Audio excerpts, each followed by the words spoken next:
Mathematics for machine learning के इस course में आपका फिर से स्वागत है। आज हम एक बहुत ही एक्साइटिंग चीज़ करने वाले हैं। आज हम इस पहले हफ्ते में हमने जो भी सीखा है, उसकी हम कोडिंग एक्सरसाइज करने वाले हैं। आज हम उसे पूरा कोड करने वाले हैं। तो अभी तक हमने देखा है vector spaces, eigen value decomposition, और हमने समझा है कि ये मशीन लर्निंग के संदर्भ में, डेटा साइंस के संदर्भ में, एआई के संदर्भ में ये क्यों इम्पोर्टेंट है। आज हम थोड़ा इसका पाइथन कोडिंग भी करेंगे और समझेंगे कि जो भी हमने अभी तक देखा है, हम उसको कोड के फॉर्म में कैसे लिख सकते हैं। हम उसको पाइथन प्रोग्रामिंग लैंग्वेज को यूज़ करके हम उसे कैसे लिख सकते हैं। तो हमारे पास आज जो टूल है जिससे हम कोडिंग कर रहे हैं, वो एक ऑनलाइन टूल है, एक ब्राउज़र टूल है, जिसे हम कोलैब कहते हैं। और आप collab.research.google.com में जाकर इसे अपने ब्राउज़र से डायरेक्टली कोड कर सकते हैं इस पे। आपको केवल इंटरनेट की आवश्यकता होगी और एक ब्राउज़र की आवश्यकता होगी। आप किसी भी ऑपरेटिंग सिस्टम यानी विंडोज़ में, लिनक्स में, मैक में, जिसमें भी आप जो भी आपका कंप्यूटर है, उसमें आप इसे यूज़ कर सकते हैं। बल्कि आप इसे अपने मोबाइल फ़ोन पे भी कर सकते हैं। आपको केवल एक गूगल अकाउंट की आवश्यकता है और एक आप collab.research.google.com में जाएँ और वहाँ पे आप कोडिंग चालू कर सकते हैं। तो मैं आपको जल्दी से दिखा दूँ कि वो किस तरह होता है। तो मैं collab.research.google.com में गया और वहाँ मैंने जो ये जो हमें सामने दिख गया है, वहाँ पे मैंने न्यू नोटबुक में क्लिक किया और हमारी कोलैब नोटबुक इस तरह जनरेट हो जाएगी और हम उसमें डायरेक्टली कोडिंग कर सकते हैं। तो इस तरह हम इसमें डायरेक्टली कोडिंग कर सकते हैं। मैं आपको जस्ट एक लाइन लिख के दिखा देता हूँ ताकि वो आपको क्लियर हो जाए। तो ये मैंने एक वेरिएबल इनिशियलाइज़ कर दिया है a = 10, और पहली बार इसको आने में 5-10 सेकंड लगते हैं, लेकिन एक बार ये हो जाता है उसके बाद ये बहुत ही फास्ट होता है। तो ये हमारा a = 10 है, मैं b = 5 ले लेता हूँ और अब मैं c = a + b कर दूंगा तो आपको दिख जाएगा कि c जो है हमारा 15 है। ठीक है, तो ये हमारा बेसिक सेटअप है। हम इस कोर्स में करीब करीब हर जगह यही सेटअप यूज़ करेंगे। कोलैब नोटबुक जिसे हम कहते हैं, ये एक तरह का जुपिटर नोटबुक है और आप इसे ऑनलाइन जाके सर्च कर सकते हैं कि इसमें क्या, इसकी क्या क्या फैसिलिटीज़ हैं। मगर मशीन लर्निंग की दुनिया में ये एक बहुत ही पॉपुलर टूल है जिसमें आप डायरेक्टली कोडिंग कर सकते हैं। आपको कोई कोई भी इंस्टॉलेशन की आवश्यकता नहीं है। आपको केवल एक ब्राउज़र चाहिए और आपको इंटरनेट कनेक्शन चाहिए। तो ये हमारा टूल इंट्रोडक्शन था। अब मैंने कुछ कोड लिखा हुआ है आपके लिए और मैं उसे डायरेक्टली आपके सामने रन करना स्टार्ट करूँगा। मैं चाहता हूँ कि जैसे-जैसे मैं ये कर रहा हूँ, आप बीच-बीच में वीडियो रोक के आप इसे खुद कोड करें, आप खुद समझें, और अगर आपको पाइथन नहीं भी आती है, तब भी आप इसे कोड करने की जैसे-जैसे कोशिश करेंगे, वैसे-वैसे आप थोड़ा-थोड़ा पाइथन भी सीखते जाएँगे।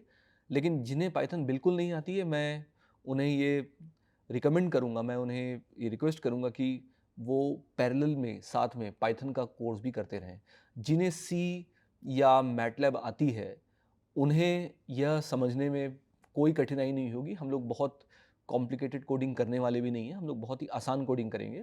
और आपको जैसे-जैसे कोर्स चलेगा, वैसे-वैसे हम इसकी कॉम्प्लेक्सिटी, हम इसकी थोड़ी जो कठिनाई है, हम बढ़ाते रहेंगे। लेकिन अभी फ़िलहाल बहुत ही आसान, आज आज के लिए बहुत ही आसान सेटअप है और आज हम ये सेटअप यूज़ करने वाले हैं।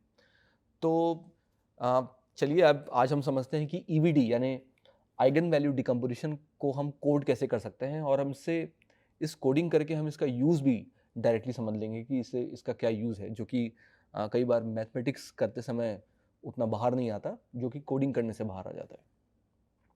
तो ये मेरा कोलैब नोटबुक है और आप देख सकते हैं कि यहाँ मैंने पहली लाइन में जो है 2 अ, लाइब्रेरीज़ इंपोर्ट करी है।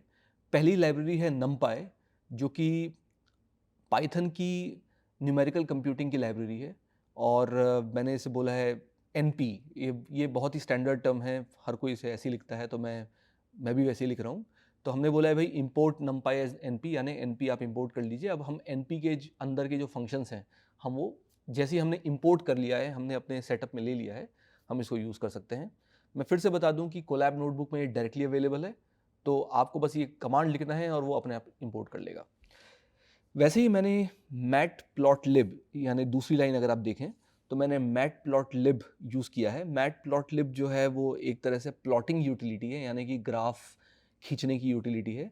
तो मैटप्लॉटलिब का जो पाईप्लॉट टूल है, मैंने उसे PLT के नाम पे इंपोर्ट कर दिया है। तो ये मेरा पहला ये मेरे 2 इंपोर्ट्स हैं, numpy और मैटप्लॉटलिब। अब मैंने एक फंक्शन लिखा है जिसको मैंने प्लॉट वेक्टर्स का नाम दिया है। यह फंक्शन कुछ नहीं करता है, यह फंक्शन आपके जितने भी 2 डायमेंशनल वेक्टर्स हैं, देखिए हम 2 डायमेंशनल या 3 डायमेंशनल से ज़्यादा प्लॉट कर भी नहीं सकते हैं। तो ये केवल 2 डायमेंशनल वेक्टर्स को प्लॉट कैसे करें, मतलब हम दिखाएं कैसे, ये इसके लिए एक छोटा सा मैंने कोड लिखा हुआ है। और ये कोड जो है अपना इनपुट में बेसिकली एक तरह से वेक्टर्स लेता है या एरे ऑफ वेक्टर्स लेता है। अगर मुझे मल्टीपल एक से ज़्यादा वेक्टर प्लॉट करने हैं तो मैं मल्टीपल वेक्टर्स लेता हूँ और मैं उनके कलर्स डिफाइन करता हूँ और मैं एक तरह से उन्हें प्लॉट कर देता हूँ। तो ये मैंने एक फंक्शन लिखा हुआ है।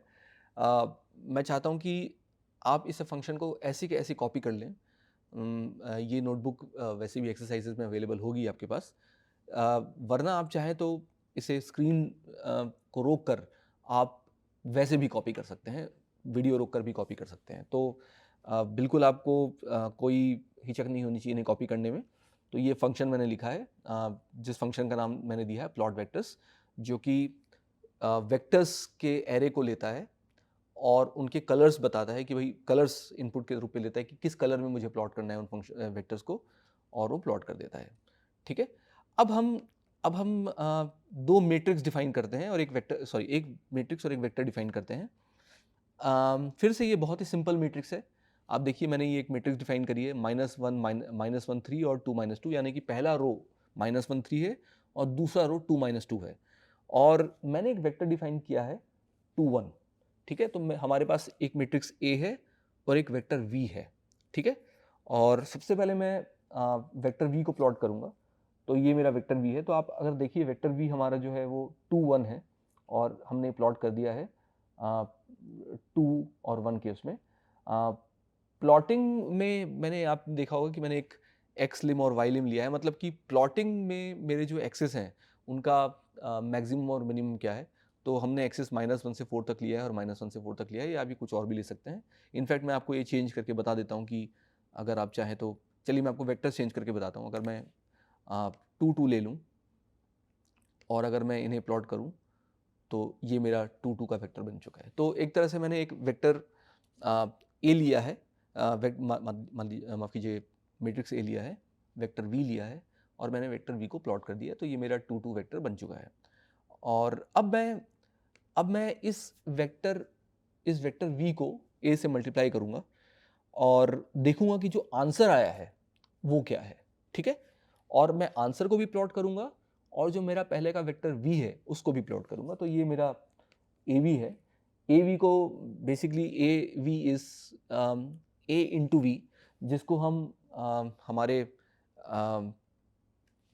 नम पाई की दुनिया में ए डॉट डॉट वी कहते हैं। ए का वी के साथ डॉट प्रोडक्ट को हम ए डॉट डॉट वी बोलेंगे। और हमने 2 कलर्स डिफाइन किए हैं, पहला कलर है ऑरेंज और दूसरा कलर है ब्लू, और ये आपको अभी समझ में आ जाएगा कि हम क्या बोलना चाह रहे हैं। तो ये हमारा ए वी है। तो आप देखिए कि जो हमारा पहला कलर था वो 2 2 था, और 2 2 को मल्टीप्लाई करने के बाद जो हमारा ए वी आया है वो बेसिकली 4 0 आ गया है। मैं आपको फिर से बता दूं कि वी जो हमारा था वो 2 2 था। हमने उसको -1 3 2 -2 से मल्टीप्लाई किया, और मैं चाहता हूं कि आप इसे अपनी कॉपी निकालें और -1 3 और 2 2 को मल्टीप्लाई करके खुद देखें कि आपका आंसर क्या आता है।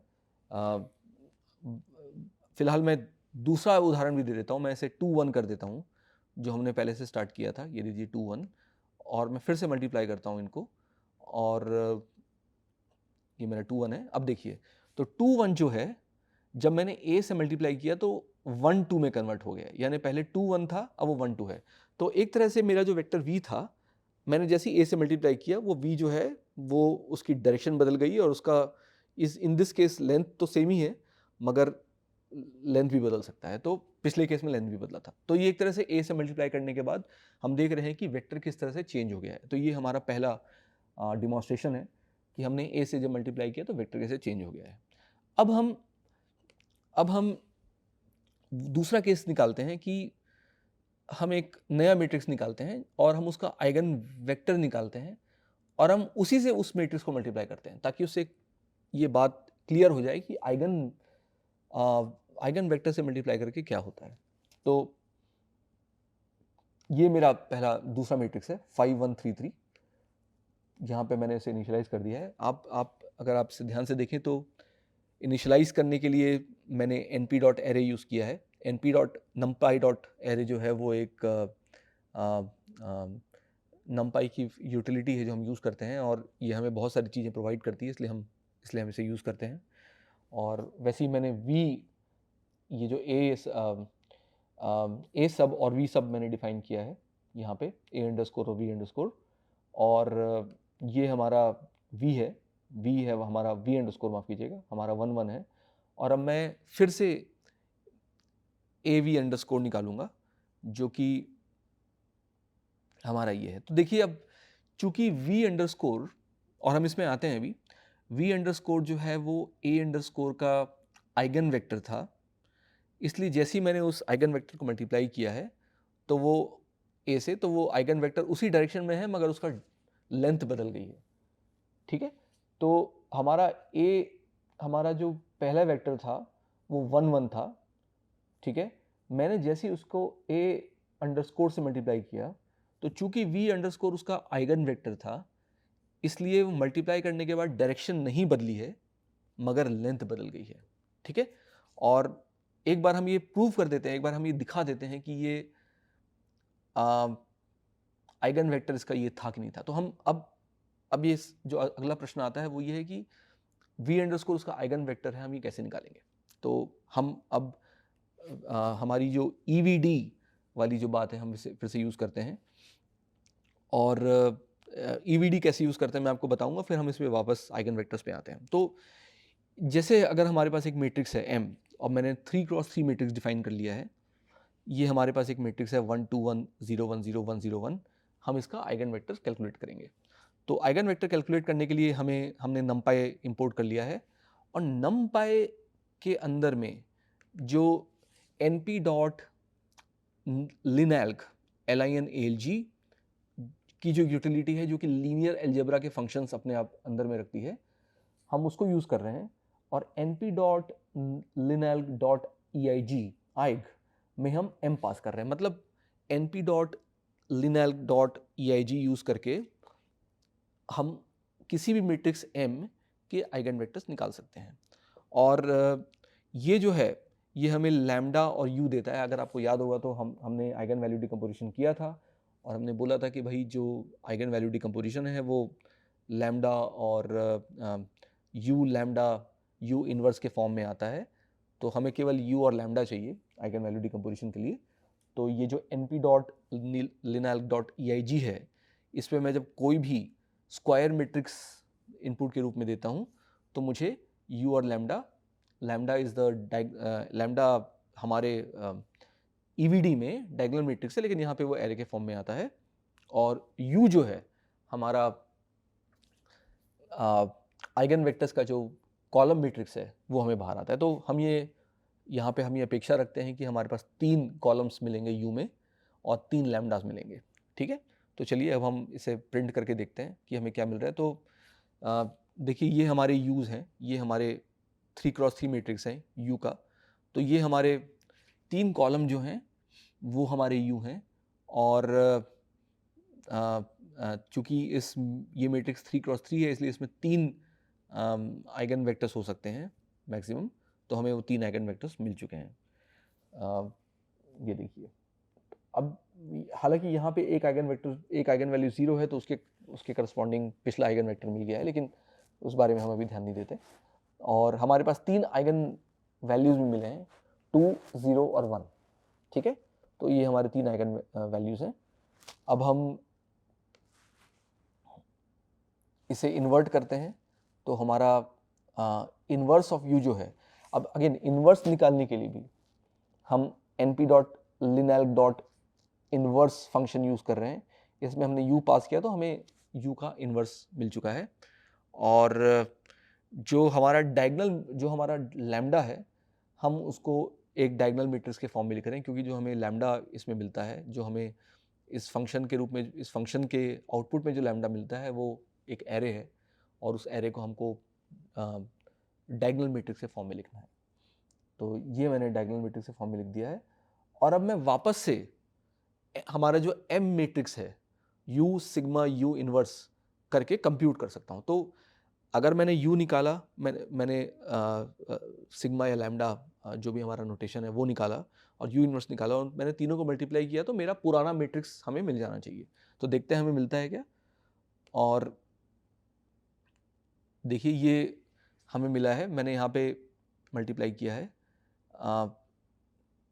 I have taken the product of all our three matrices. तो यहाँ पे मैंने यू, लैम्डा और यू इनवर्स, इन तीनों को मल्टीप्लाई किया है। आप देख सकते हैं यहाँ पर यू, लैम्डा, यू इनवर्स। और मुझे जो है हमारा वेक, मैंने आउटपुट वेरिएबल है, अगर आप इसे तुलना करें, इसकी तुलना करें, अगर आप हमारा जो मैट्रिक्स है, मैं उस मैट्रिक्स को एक बार फिर से यहाँ लिख देता हूँ। एम मैट्रिक्स है, ये हमारा एम मैट्रिक्स है। तो आप देखेंगे कि ये दोनों मैट्रिक्स सेम है, वेक और एम मैट्रिक्स सेम है। 1 2 1 0 1 0 1 0 1 1 2 1 0 1 0 और 1 0 1। तो ये दोनों मैट्रिक्स सेम है। पहली मैट्रिक्स मैंने खुद डिफाइन करी थी, दूसरी मैट्रिक्स मैंने यू सिग्मा यू इनवर्स से निकाली है, और वो दोनों सेम है, और सेम होना भी चाहिए, क्योंकि जो यू और सिग्मा है वो एम से ही आए हैं। तो इस तरह हमने पहला आपको हमने डिमॉन्स्ट्रेशन दिया है कि आइगन वैल्यू किसी मैट्रिक्स का नमपाई यूज़ करके, पाइथन में नमपाई यूज़ करके कैसे निकालते हैं। बहुत ही आसान है, केवल हमें ये वाला फंक्शन जो है np डॉट लिनैल्क डॉट आइग, हमें ये यूज़ करना है, और उसमें हमारा मैट्रिक्स पास करना है। तो चलिए अब हम फिर से यही फंक्शन यूज़ करते हैं हमारे पिछले उदाहरण में, जो हमने देखा था कि जहाँ पे हमने एक आइगन वेक्टर से मल्टीप्लाई किया था और देखा था कि क्या वो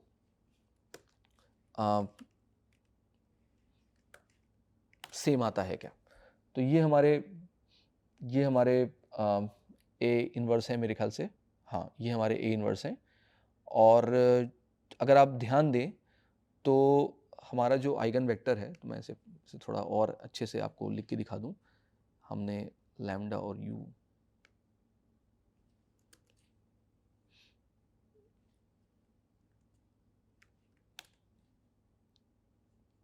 ये हमारे लैम्डा और यू हैं।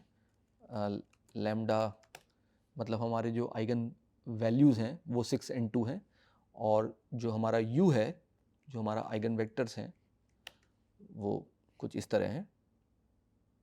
हाँ, और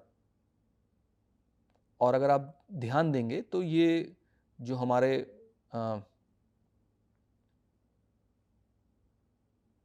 जो हमारा v इनवर्स है वो 1 1 है। 1 1 जो है वो 0.7 का ही स्केल्ड वर्जन है। तो जो 1 1 जो हमारा पहला, मैं यहाँ पे आपको लिख के दिखा देता हूँ, ये हमारा v इनवर्स है। हाँ, तो 1 1 जो है वो 0.7 यानी जो हमारा पहला आइगन वेक्टर है उसी के डायरेक्शन में ही है, राइट। और आइगन वेक्टर्स चूँकि यूनिट स्केल्ड होते हैं, मतलब उनकी लेंथ 1 होती है, इसलिए भले ही मतलब ये v अंडरस्कोर जो है उसी लेंथ 1 का नहीं है, इसलिए 1 1 है, वरना ये v अंडरस्कोर और u का जो पहला आइगन वेक्टर है वो दोनों सेम डायरेक्शन में है। इसलिए जब मैंने इसे v से मल्टीप्लाई किया, v अंडरस्कोर से a को मल्टीप्लाई किया, तो चूंकि v अंडरस्कोर a अंडरस्कोर का आइगन वेक्टर था, इसलिए उसको मल्टीप्लाई करके केवल वो उसका लेंथ बदला है, रिजल्टेंट का लेंथ बदला है, बल्कि वो उसी डायरेक्शन में है, आंसर जो है उसी डायरेक्शन में है। तो एक तरह से ये डिमॉन्स्ट्रेशन हो गया हमारे आइगन वेक्टर्स का, कि आइगन वेक्टर्स को, किसी मैट्रिक्स के आइगन वेक्टर्स को जब उसी मैट्रिक्स से मल्टीप्लाई करते हैं तो जो रिजल्टेंट आता है वो उसी डायरेक्शन में होता है। और हमने ये भी देखा कि नमपाई यूज़ करके आइगन वेक्टर्स हम कैलकुलेट कैसे करते हैं। अब मैं आपको एक थोड़ा-सा बड़ा उदाहरण देना चाह रहा हूँ आइगन वेक्टर्स का, और इसके लिए मैंने एक और नया अ अ, न नया आपके लिए एक कोलैब नोटबुक खोला था। तो इस कोलैब नोटबुक में आप देख रहे होंगे कि मैंने थोड़ा-सा ज़्यादा कॉम्प्लिकेटेड कोड लिखा है, लेकिन ज़्यादा कॉम्प्लिकेटेड नहीं है। हम यहाँ से केवल एक sklearn लाइब्रेरी जो है हमने इंपोर्ट करी है, और हमने sklearn इसलिए इंपोर्ट किया है क्योंकि sklearn में कुछ डेटा सेट्स हैं जिसको हम डायरेक्टली इंपोर्ट कर सकते हैं और देख सकते हैं।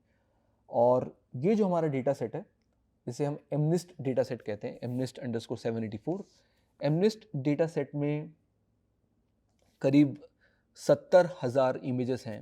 अ, अ, वो इमेजेस जो हैं वो नंबर्स की इमेजेस हैं, 0 से लेकर 9 तक नंबर्स हैं हमारे। उनकी उनकी बहुत सारी इमेजेस हैं, मतलब लोगों ने विभिन्न तरीकों से 0, 1, 2, 3, 4 अब से 9 तक लिखा हुआ है, अलग-अलग तरीकों से, और उन सभी लिखे हुए को उन्होंने डिजिटाइज़ करके ये इमेजेस बनाई हैं, और हर इमेज जो है मैट्रिक्स के फॉर्म में है एक तरह से।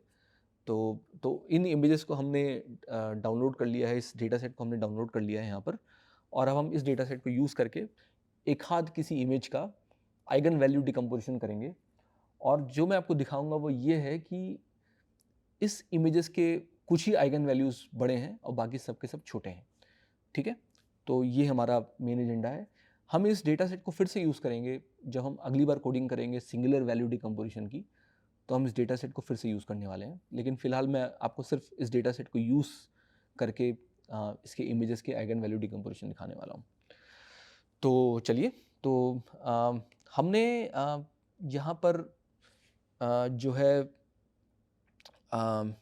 एक और कंसेप्ट यूज़ किया है पाइथन का, वो है पैंडास का, और इसलिए हमने पैंडास को भी इंपोर्ट कर लिया है।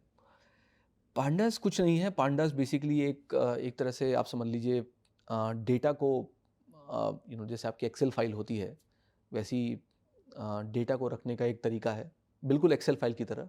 तो जिन्हें भी एक्सेल आता है उन्हें जिन्हें भी एक्सेल के बारे में थोड़ा भी आइडिया है वो पांडास आराम से समझ सकते हैं।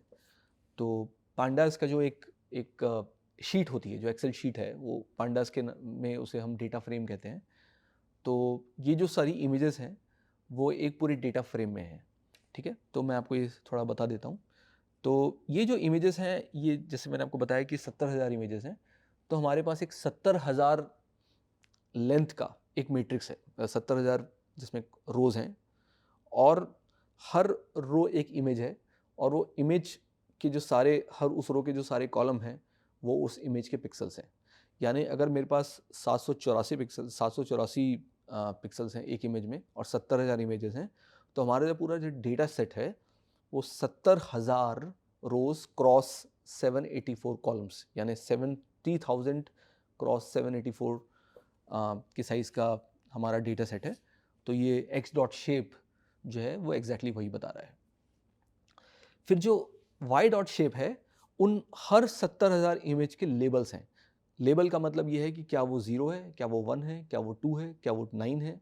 जो भी हर इमेज का जो करस्पॉन्डिंग लेबल है वो हमारे वाई में रखा हुआ है, ठीक है? और मैं आपको एक कोई इमेज प्लॉट करके दिखा देता हूँ।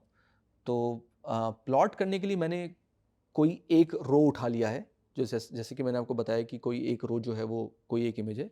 तो ये मैंने सेकंड रो उठा लिया है।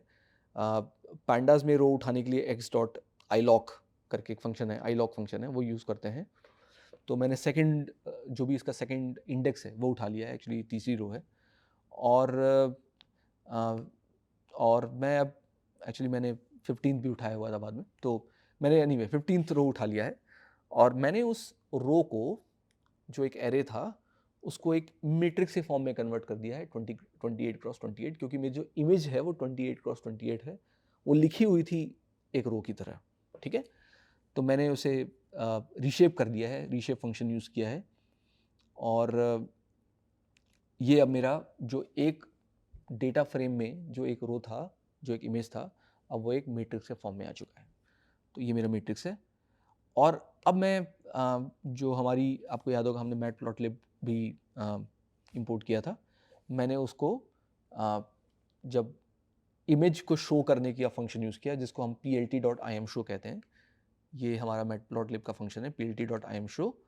जब मैंने इसको यूज़ किया और उस सम डिजिट को मैंने उसमें पास किया तो मुझे आपको दिख रहा हो कि यहाँ पे कुछ 7 जैसा दिख रहा है। हम कोई एक उदाहरण और ले लेते हैं। मैं इसे 12th ले लेता हूँ चलिए। और अगर जब मैं 12th लेता हूँ तो मुझे 3 दिख जाता है, यानी कि उसका जो 12th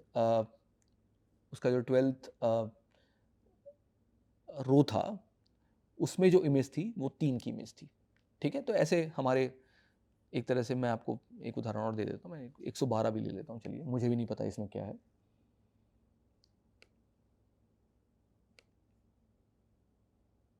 और ये शायद 1 है, राइट।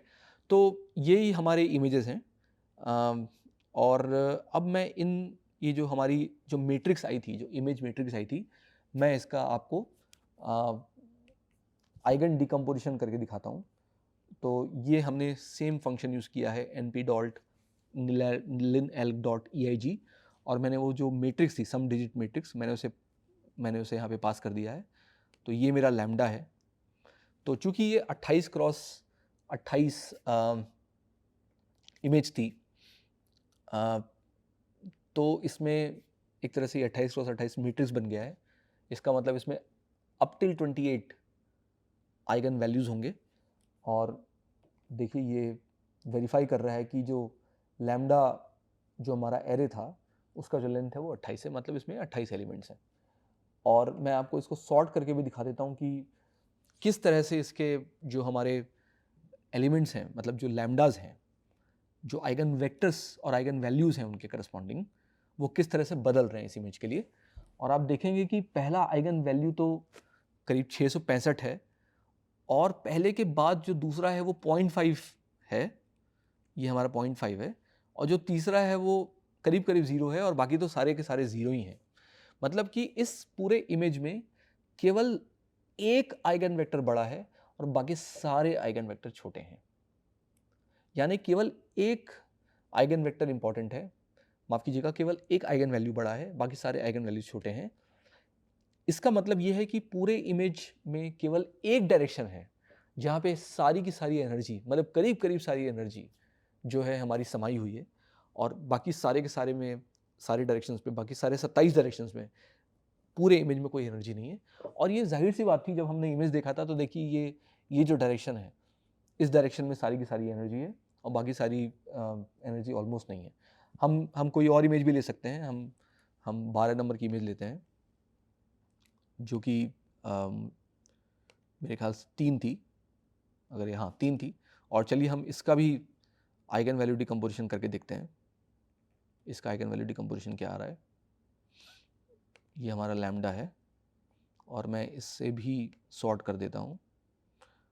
तो यहाँ पे आप देख सकते हैं कि जो हमारी एनर्जी है वो बहुत डिवाइडेड है, यानी कि हमारे पास करीब करीब 12 से 15 आइगन वेक्टर्स हैं, आइगन वैल्यूज़ हैं, जिसमें कुछ ना कुछ एनर्जी है, और करीब करीब बाकी 12-13 जो हैं उसमें कोई एनर्जी नहीं है।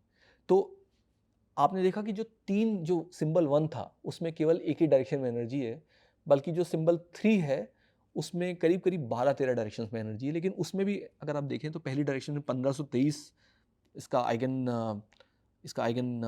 वैल्यू है, और 1523 जो है वो बहुत ही जल्द 30 में कन्वर्ट हो जाता है जैसे जैसे हम आगे बढ़ते हैं। यानी कि करीब करीब 8-10 आइगन वेक्टर्स ही ऐसे हैं जो कि इंपॉर्टेंट हैं, और बाकी 17-18 इंपॉर्टेंट नहीं है।